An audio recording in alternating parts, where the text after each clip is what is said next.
आज का जो आपका लेक्चर है वो किसी असाइनमेंट से रिलेटेड नहीं है, बल्कि आफ्टर इफेक्ट्स के कुछ और फीचर्स मैं आपको बता रहा हूँ जो कि कवर करना आपके लिए कंपलसरी नहीं है।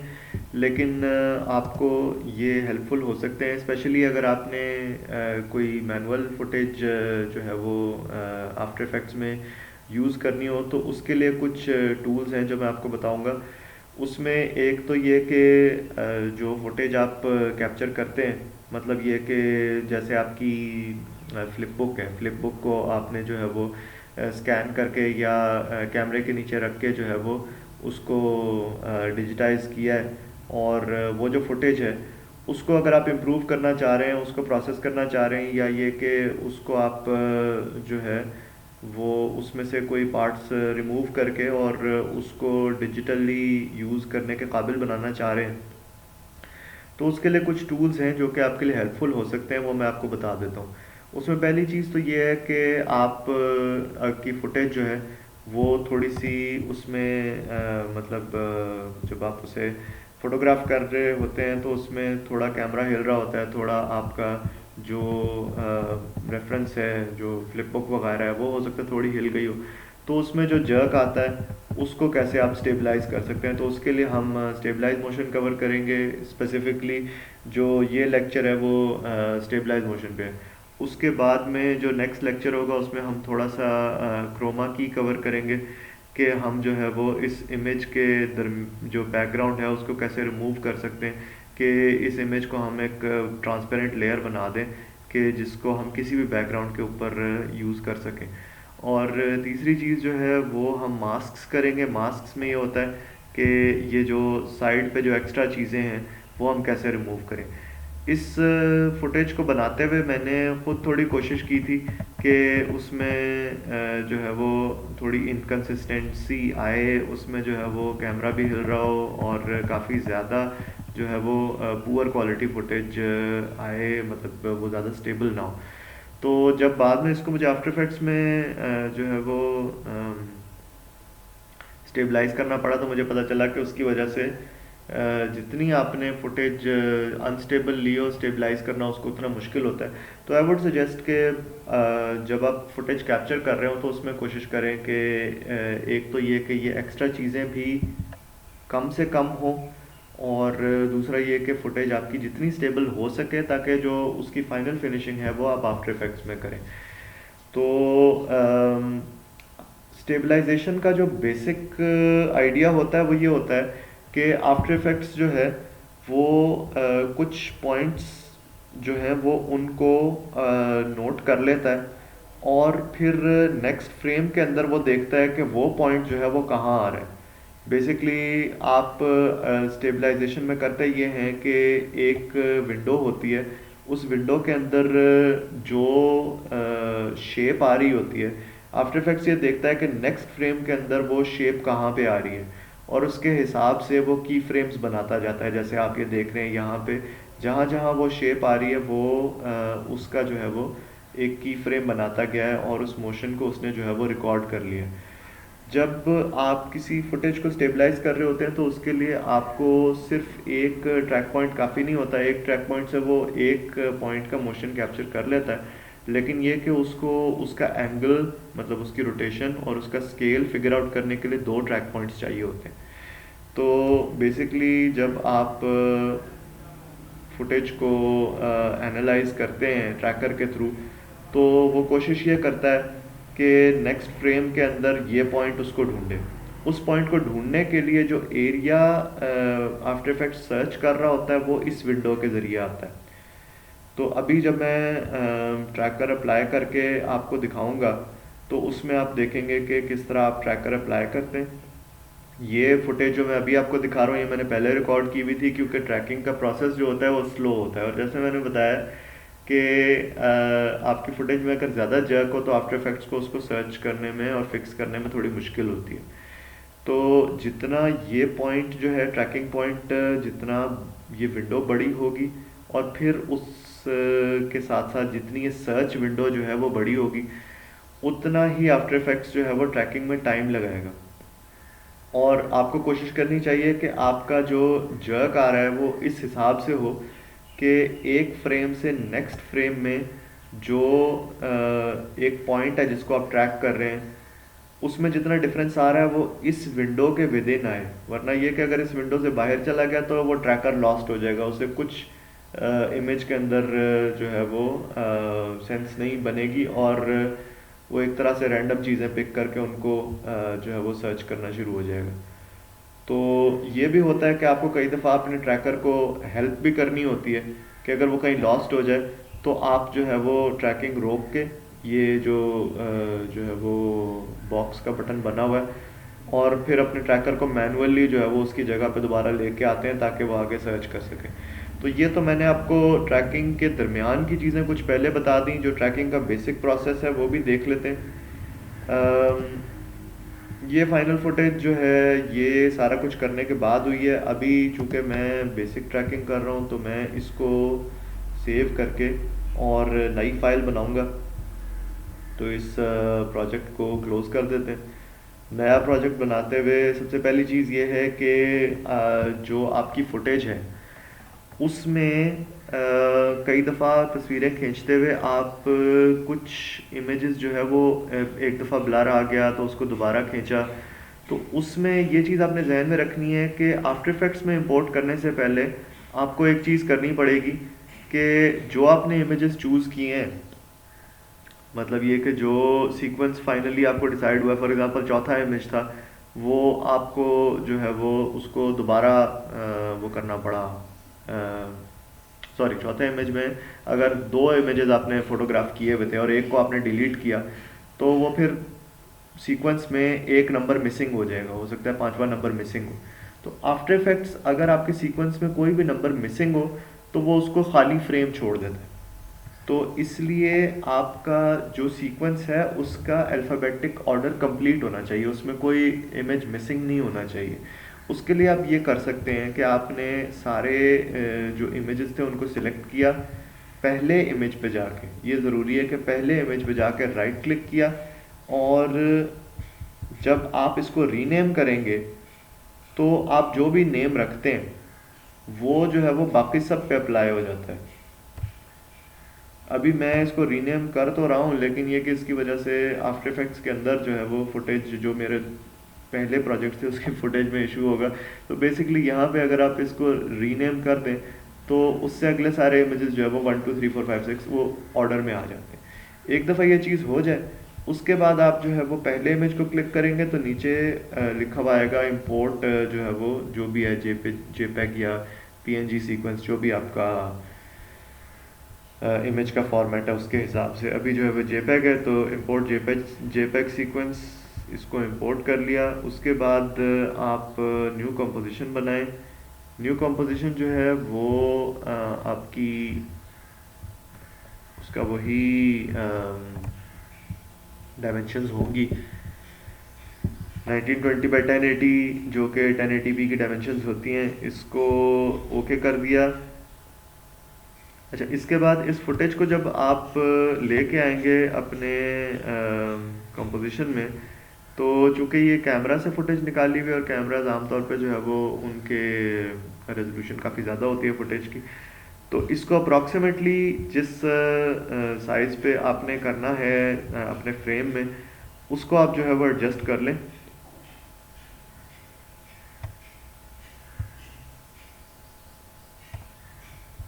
इसको जो है वो इनलार्ज करके देख लिया कि ये अप्रॉक्सीमेटली आपको ठीक लग रहा है।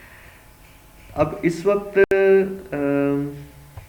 एक और चीज़ ये करनी है कि इस फुटेज का जो फ्रेम रेट सेट हुआ हुआ है वो जो है वो खुद से 30 फ्रेम्स पर सेकंड सेट हो जाता है। तो इंटरप्रेट फुटेज में जाके मेन में जाके और इसको 30 से आप जो है वो जितना मर्ज़ी आपने करना है, मैं अगर 8 करना चाहता हूँ मैंने 8 कर दिया, इसको एंटर किया। तो अब ये जो है वो फुटेज 8 फ्रेम्स पर सेकंड की हो गई है। यहाँ पे जाके एक आपको जो फुटेज का बार नज़र आ रहा है उसमें कोई पार्ट मिसिंग लग रहा होगा। कई दफ़ा इंटरप्रेट फुटेज में जब आप कोई चीज़ फिक्स करते हैं, फॉर एग्जांपल आप फ्रेम रेट ठीक करते हैं या उसका लूप ऐड करते हैं, तो इसको आपको जाके जो है वो थोड़ा सा फिक्स करना पड़ता है। थोड़ा इस बार को जो है वो फुटेज के एंड तक लाना पड़ता है।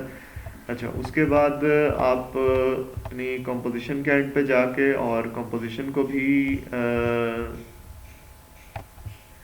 इस फुटेज के हिसाब से जो है वो जो वर्क एरिया है उसको लिमिट कर सकते हैं, ताकि जब आप कंपोजिशन को प्ले करके देख रहे हो तो ऐसा ना हो कि वो चलती ही जाए, आपकी फुटेज से आगे जो है वो खुद ही चलती जाए। तो अभी आप देख रहे हैं कि फुटेज में काफ़ी ज़्यादा जर्क है, और जो आपने अभी फाइनल इमेज देखा था उसमें जो है वो इसके मुकाबले में जर्क नहीं आ रहा था, मतलब रिलेटिवली स्पीकिंग। तो इसमें से हम अब कैसे ये जर्क रिमूव करेंगे, उसके लिए हम ये करेंगे कि हम जब इस फुटेज पे जाके राइट क्लिक करते हैं तो हमारे पास ट्रैक एंड स्टेबलाइज की ऑप्शन आती है। उसमें हम ट्रैक मोशन में जाके, और अब आप देखें आपके पास वो ट्रैक पॉइंट आ गया जो अभी आपने पहले देखा था। ये ट्रैक पॉइंट जो है वो बहुत छोटा बना हुआ है।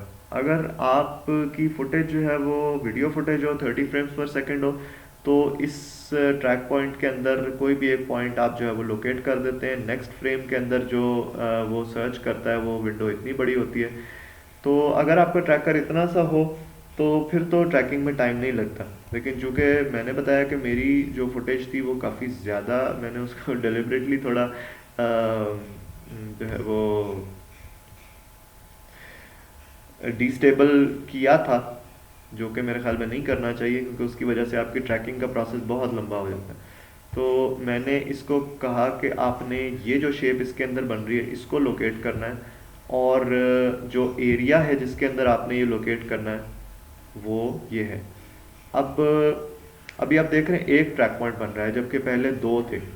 तो जब आप किसी चीज़ की पोजीशन को खाली ट्रैक कर रहे होते हैं तो उसके लिए एक ट्रैक पॉइंट काफ़ी होता है कि वो फ्रेम में जो है वो कौन से पिक्सल पे है, एक्स वाई एक्सिस के हिसाब से।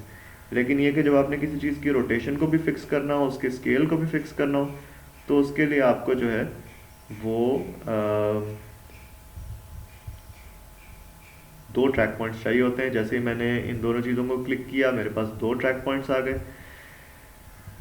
इसको मैं जूम इन करके और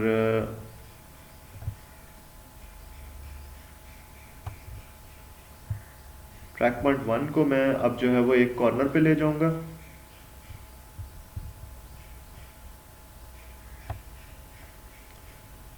और अब मैं ये देखूंगा कि नेक्स्ट फ्रेम के अंदर मूवमेंट कितनी आ रही है, क्योंकि इस ट्रैकर को जो है वो नेक्स्ट फ्रेम के अंदर इसी पॉइंट को जो है वो लोकेट करना होगा। तो अगर वो पॉइंट इस विंडो के अंदर आ रहा है तो फिर वो उसे लोकेट कर सकेगा, अदरवाइज वो ट्रैकर लॉस्ट हो जाएगा। तो नेक्स्ट फ्रेम पे मैं जाऊंगा।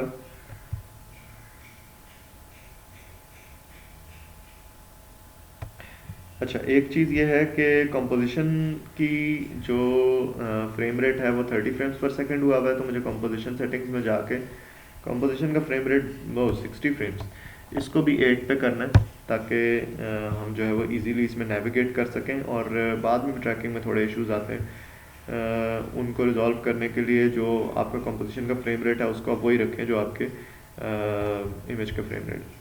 तो आपने देखा कि जब मैं नेक्स्ट फ्रेम पे गया हूँ, चूँकि मेरी फुटेज काफ़ी ज़्यादा अनस्टेबल है, तो वो कोई बहुत ही दूर जाके वो पॉइंट मिलेगा, तो मुझे इस विंडो को इतना बड़ा करना पड़ेगा कि इसके अंदर जो है वो नेक्स्ट फ्रेम के अंदर वो इस इमेज को ट्रैक कर सके।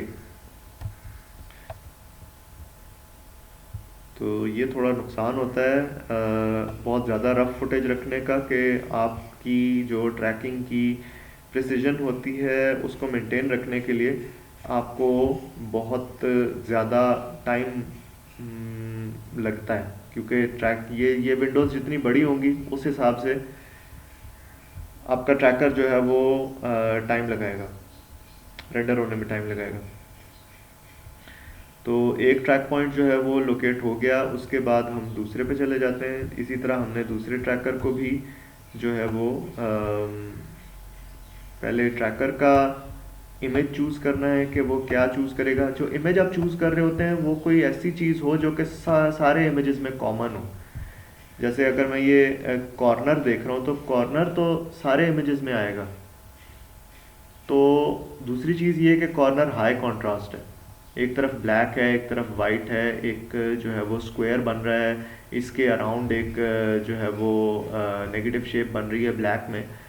तो ये एक आइडेंटिफाइबल चीज़ है कि जिसको आफ्टर इफेक्ट्स लोकेट करने की कोशिश करे तो शायद ज़्यादा सक्सेसफुल हो। तो इसी तरह मैं ट्रैकिंग के लिए जो पॉइंट देखता हूँ वो मुझे कोई ऐसी शेप देखनी है जो कि एक्चुअली कॉमन रहे। अगर मैं ड्राइंग के अंदर कोई चीज़ पिक कर लूँगा तो वो तो फिर उसको मिलेगी नहीं।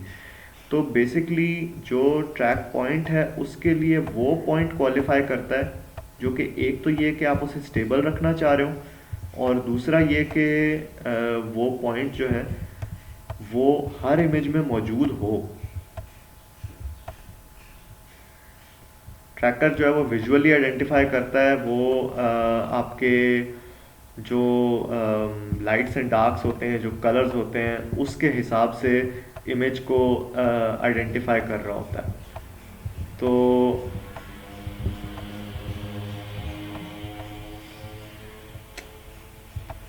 कोशिश ये करनी चाहिए कि आप कोई आइडेंटिफाइबल इमेज ढूंढें और उसके हिसाब से जो है वो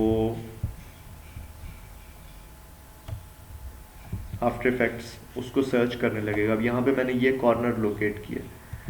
अब इसका भी मुझे ट्रैकिंग एरिया बहुत ज़्यादा वाइड रखना पड़ेगा, क्योंकि इसमें भी जो है वो बहुत ज़्यादा मूवमेंट आ रही है।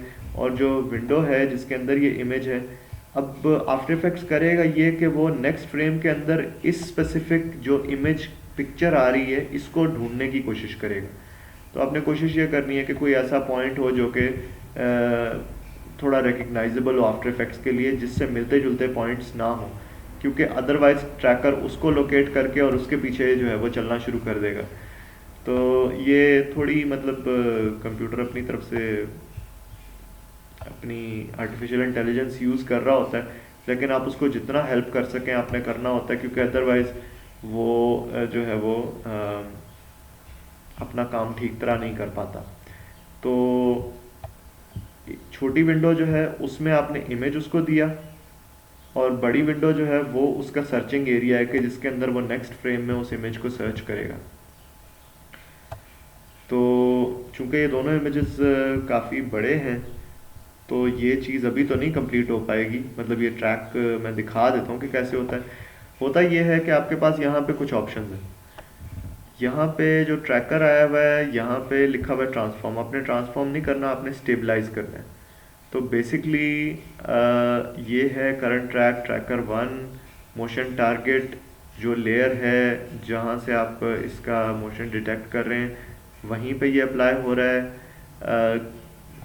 ट्रैकर के और भी बहुत सारे फीचर्स होते हैं। इसको आप एक ऑब्जेक्ट का मोशन जो है वो दूसरे ऑब्जेक्ट के ऊपर अप्लाई करने के लिए भी यूज़ कर सकते हैं, लेकिन इस वक्त जो है चूँकि हम इसी ऑब्जेक्ट का मोशन जो है वो उसको स्टेबलाइज करने के लिए यूज़ कर रहे हैं, तो मोशन टारगेट जो है वो वही रहेगा जो हमारे पास है। और ट्रैक टाइप स्टेबलाइज ट्रैकर जो है वो ट्रैकर 1 है। ट्रैकर 1 के ये 2 ट्रैक पॉइंट्स हैं। अच्छा, अब इसको जब हम एनालाइज क्लिक करेंगे तो ये 1 बाय 1 जो है वो हर फ्रेम पे जाके और उन्हीं चीज़ों को लोकेट करने की कोशिश करेगा। जब ये प्रोसेस कंप्लीट हो जाएगा तो ये जब ये यहाँ तक पहुँच जाएगा तो आप हर फ्रेम पे जाके देखेंगे कि क्या वो ट्रैकर वाकई उन पॉइंट्स को फॉलो कर रहा है या नहीं कर रहा। और अगर कहीं वो नहीं कर रहा, फॉर एग्ज़ाम्पल मैं मतलब मिसाल दे रहा हूँ कि अगर इस पॉइंट पे आके ये ट्रैकर जो है वो आप देखते हैं कि कहीं और चला गया, तो आप अपनी जो एनालाइज है उसको रोक के और इसको दोबारा करते हैं। फॉर एग्ज़ाम्पल अभी मैं इसको एनालाइज करने पे लगाता हूँ। अब ये बहुत स्लोली जो है वो एनालाइज करने लगेगा। तो आई डोंट थिंक कि अभी ये एक फ्रेम भी एनालाइज कर पाएगा। तो जो पिछली फुटेज मैंने रिकॉर्ड की हुई है उससे मैं आपको शो कर देता हूँ कि अब जैसे इस वक्त ये ट्रैकर जो है वो उसने अपनी पॉइंट्स लूज़ कर दिए। तो मैं ये करूँगा कि इस वक्त ये एनालाइज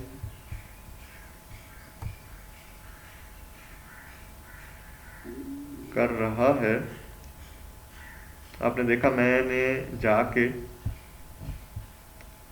इसको जो है वो स्टॉप किया और उसके बाद मैं मूव करके और इसके जो ट्रैक पॉइंट्स हैं उनको मैन्युअली जो है वो एडजस्ट कर रहा हूँ, दोबारा लोकेट कर रहा हूँ। तो कई दफ़ा आपको जो है वो इसके प्रोसेस के दौरान में इसको कॉन्स्टेंटली स्टार्ट एंड स्टॉप करके इस तरह जो है वो इसको मैनुअली रीलोकेट करना पड़ता है। जहाँ कहीं ये जो है वो ट्रैकर लॉस्ट हो जाए वहाँ आप ये जो स्टार्ट स्टॉप का बटन है इसको जाके इसको स्टॉप करते हैं और उसके बाद जो है वो फिर दोबारा उसको मैनुअली आप फिक्स करते हैं। तो इसी तरह करते करते रिज़ल्ट ये निकलता है कि आप जब देखते हैं कि उसने सारी फुटेज को एनालाइज कर लिया है तो आप ये देखें, जाके आपने जो है वो अप्लाई का बटन दबाया तो ये आपसे पूछता है कि motion tracker apply options X and Y. अब जब मोशन ट्रैकर अप्लाई हो गया तो इसके बाद थोड़े से और फिक्सेस इसमें करने पड़े हैं। तो जो एंड रिज़ल्ट है वो मैं आपको दिखा देता हूँ।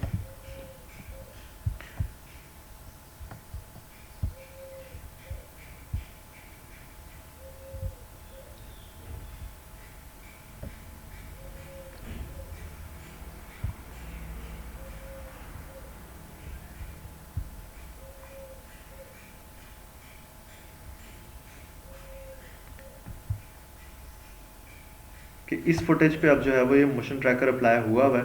तो आप देखें कि जिन 2 पॉइंट्स को हमने ट्रैक करके उस पर मोशन ट्रैकर अप्लाई किया था वो 2 पॉइंट्स अब कांस्टेंट हैं।